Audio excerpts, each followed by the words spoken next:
purpley scar that's pretty common. You guys can use white. And a dark scar that's slightly red or pink. With stretch marks, you guys can use either just pigment, or you can use a serum, or you can use a combination of pigment and serum.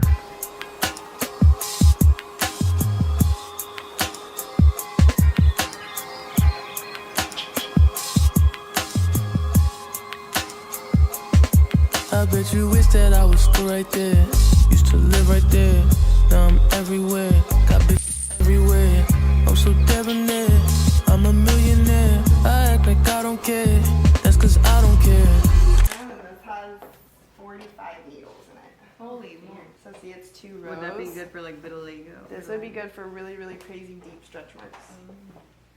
Oh, like the big one. That fits into this machine? Yeah. That's 24? It's a row of 23 and another row of 22. It's 45 needles.